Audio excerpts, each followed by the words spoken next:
Hey guys, Jason Schnitzer here with O.C Realtor Talk, and what I've got for you today is a buyer breakdown on a purchase price of a single family residence here in Southern California for $750,000.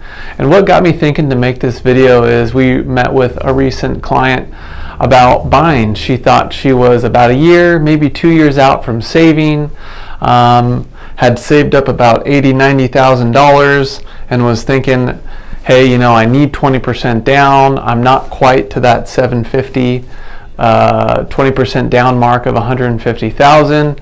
Can you help me game plan to get there? And we said, yeah, sure, of course.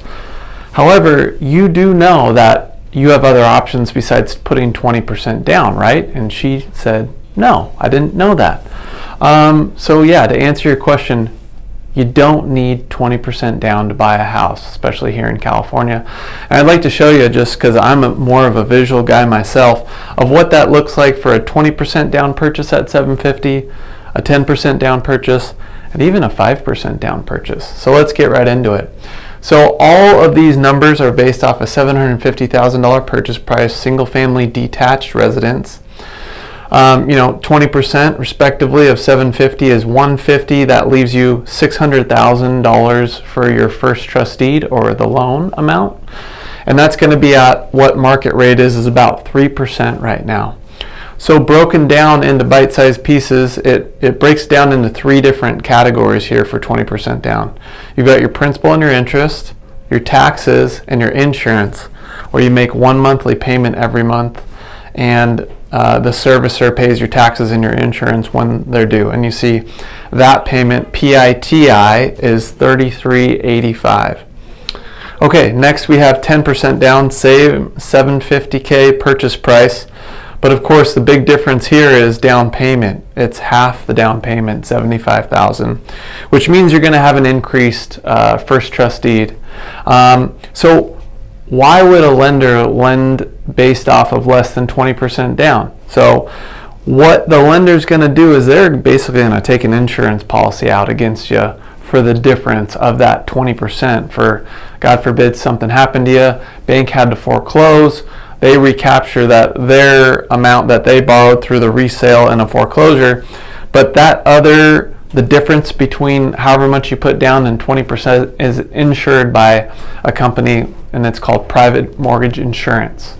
Now, these numbers are have to do a lot based off your FICOs.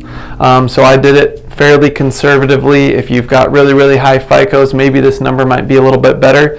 But at 10% down, you're looking at about a 0.5% increase for PMI. So as you see over on the side here, there's one extra line in our breakdown because we have to add in PMI. But when you add it all up, right at $39.82. Now, the big difference there is about $600 a month. So you have to consider, how much longer will it take me to save up another $75,000 versus an extra $600 a month to buy right now. And then lastly, we do have an option for 5% down.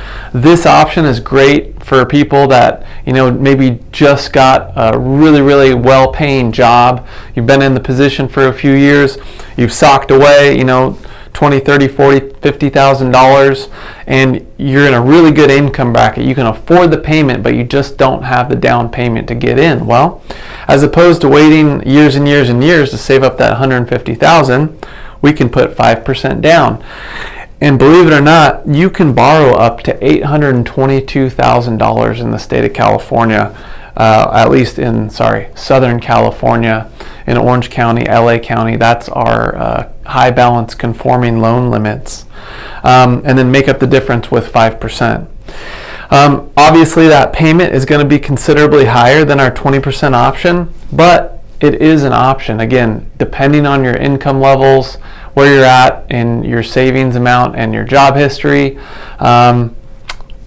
you definitely have potential options available to you if you don't have that 20% down saved up. So anyways, hope this helped you guys from an education standpoint in real estate. If it did, would love for you to share it with your friends and family. Maybe they'll gain some insight from it too. Anyways, thanks for watching, and we'll catch you on the next one.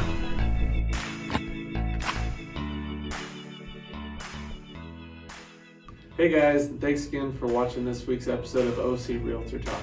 If you gained any value from this video, we'd really appreciate it if you liked, subscribed, and followed us on all our social media platforms. Yeah, what Jason and I believe is really, really important for you, whether you're buying a house or selling a house, is understanding the process and knowing exactly what you're getting into. So if you ever have any questions, just follow the links below and we'll get you those answers.